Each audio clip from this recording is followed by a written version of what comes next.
आइए आज हम लोग साइंटिस्ट आर्किमिडीज के बारे में जानते हैं। ये बात अराउंड 250 बीसी का है, जब हेरो नाम का एक राजा हुआ करता था, जिसने एक सोने का मुकुट बनवाया अपने लिए। और मुकुट बनवाने के बाद उनको फील हुआ कि कहीं ये शुद्ध सोने का ना है।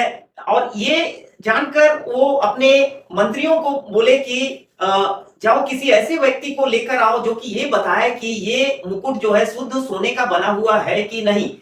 तो सभी लोगों ने ना कर दिया, इसलिए कि राजा का शर्त था कि बिना इसको किसी तरह का तोड़े या डैमेज किए बताना है। तो सभी लोगों ने ना कर दिया। तो मंत्री ने कहा कि हमारे राज्य में एक साइंटिस्ट है जिसका नाम है आर्किमिडीज, शायद वो ये बात बता दे।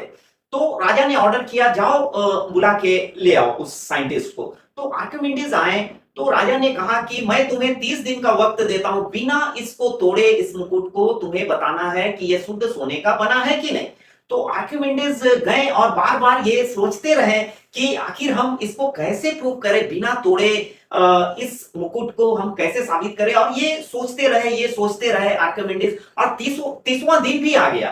तो 30वां दिन जब वो नहाने के लिए अपने बाथटब में जैसे ही गए और वो घुसे बाथटब में, और जो पानी डिस्प्लेस हुआ, वो दोनों हाथ ऊपर करके बोले यूरेका यूरेका यूरेका। वैसे ही करते हुए वो सीधा उसी अवस्था में राज दरबार में पहुंच गए और बोले कि मुझे मिल गया इसका सॉल्यूशन, मैं प्रूफ कर दूंगा बिना तोड़े कि ये शुद्ध सोने का बना है कि नहीं।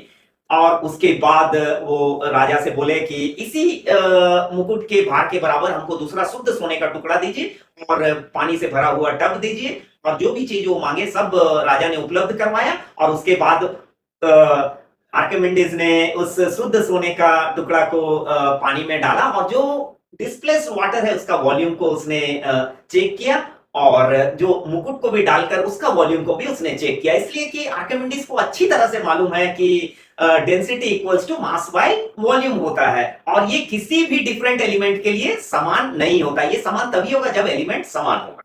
तो अब वॉल्यूम निकालने के बाद मुकुट का मास बाय वॉल्यूम डेंसिटी निकाले और शुद्ध सोने का भी मास बाय वॉल्यूम करके डेंसिटी निकाले, और पाया कि दोनों का डेंसिटी समान नहीं है। और आर्किमिडीज ने कहा कि ये शुद्ध सोने का नहीं बना हुआ, ये मिलावटी है। तो राजा ने ऑर्डर किया इसको इमीडिएट तोड़ा जाए। और तोड़ने के बाद पाया कि ये शुद्ध सोने का वाकई में नहीं बना हुआ है। और उसने आर्किमिडीज को रिवॉर्ड किया। और उसके बाद से ही आर्किमिडीज काफी फेमस हो गए और उसके बाद ही इन्होंने आर्किमिडीज प्रिंसिपल भी लिखा। Thank you.